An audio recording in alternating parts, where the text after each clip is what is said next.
सोने को भी तपना होता है निखरने के लिए और इंसान को भी संघर्ष करना होता है एक अच्छा ज़िंदगी जीने के लिए। गुड मॉर्निंग दोस्तों, आनंद खंडेलवाल आप सभी का फिर से स्वागत करता है आज के इस छोटे से प्रसंग पर। तो प्रसंग इस प्रकार है, आज 29 फरवरी का दिन था।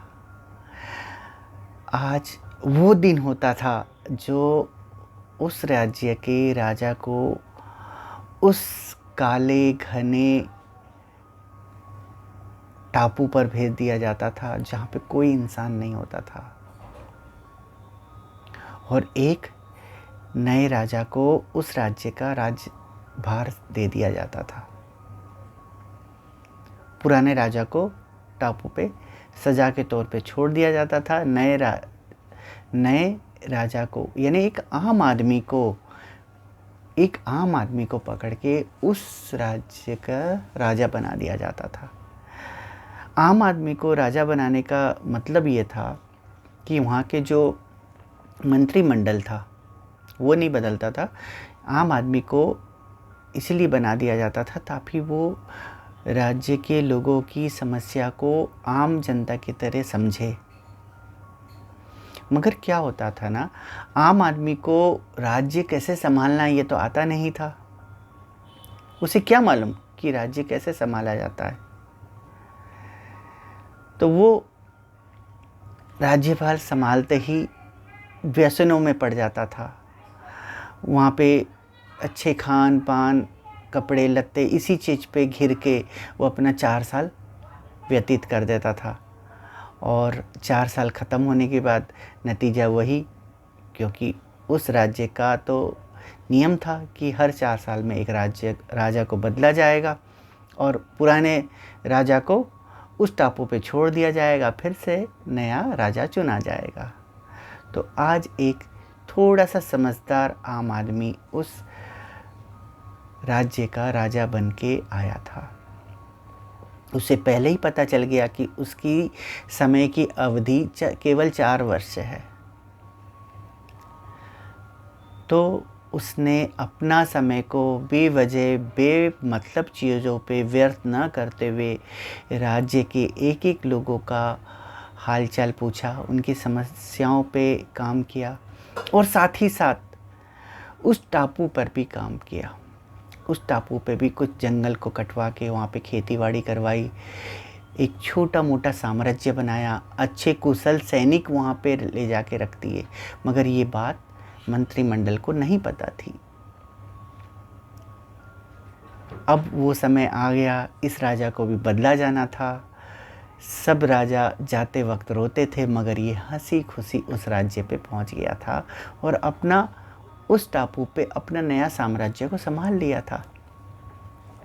और कुछ दिनों बाद जो कि इसने यहाँ पे ठीक से अपना जीवन यापन किया था, लोगों की समस्या को समझा था, तो इस राज्य को भी अपने राज्य के साथ मिला लिया था। तो कहने का मतलब ये है, कहने का सार ये है, हम भी अपनी ज़िंदगी को इसी तरह बेमतलब की चीज़ों पे व्यसनों पे गुजार देते हैं।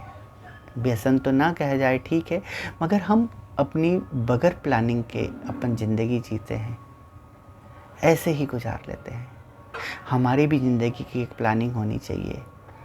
हमें जो 4 साल होता है, जो हमारा लीप ईयर होता है, वो बचपन से लेके 15 से 20 वर्ष तक होता है, जो कि हम पढ़ाई लिखाई करते हैं और आगे की नए उज्जवल भविष्य की चिंता करते हैं।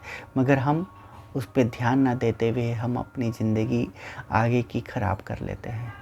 अब रही बात बिजनेस और नौकरी की किया जाए तो लोगों की नौकरी लगती है, शुरू में तो बहुत संघर्ष करते हैं, मगर जैसे ही नौकरी लग जाती है आराम तलब हो जाते हैं। जैसे ही बिजनेस चल पड़ता है आराम तलब हो जाते हैं।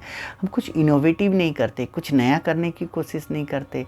नतीजन ये होता है कि कोई भी छोटी मोटी समस्या आती है और हम उस पर घिर के अपना संतुलन खो बैठते हैं, अपना बिजनेस खो बैठते हैं, अपनी नौकरी खो बैठते हैं और नई चीज़ों की तलाश कर नहीं पाते, क्योंकि हमें पुरानी चीज़ ही अच्छी लगती रहती है। तो मेरे कहने का मतलब ये है कि ज़िंदगी एक चुनाव का परिणाम है। आप क्या चुनते हैं, आप क्या करते हैं, ये सब आप पे ही डिपेंड करता है। अगर आज के दिन आपने संघर्ष चुना है, एक अच्छी ज़िंदगी की परिभाषा बनाई है, उसकी प्लानिंग की हुई है, तो आपकी बाकी की ज़िंदगी भी बहुत अच्छी से कटेगी। तो आपने क्या चुना है? आप अपनी ज़िंदगी का चुनाव कैसे करते हैं? एक बार कमेंट्स करके बताइएगा। अगर आपको ये कहानी पसंद आई है तो एक लाइक ज़रूर कर दीजिए और शेयर और सब्सक्राइब भी करते रहिए। और अंत में वही कहूँगा जो मैं हर बार, हर वक्त, हर दफ़ा कहते हुए आया हूँ, अगर आप वही कर रहे हैं जो सब कर रहे हैं तो आपको वो मिलता है जो सबको मिल रहा है। पर आप जब वो करते हैं जो कोई नहीं कर रहा है तो आपको वो मिलता है जो किसी को नहीं मिला है। बहुत बहुत धन्यवाद, बहुत बहुत आभार। वंदे मातरम।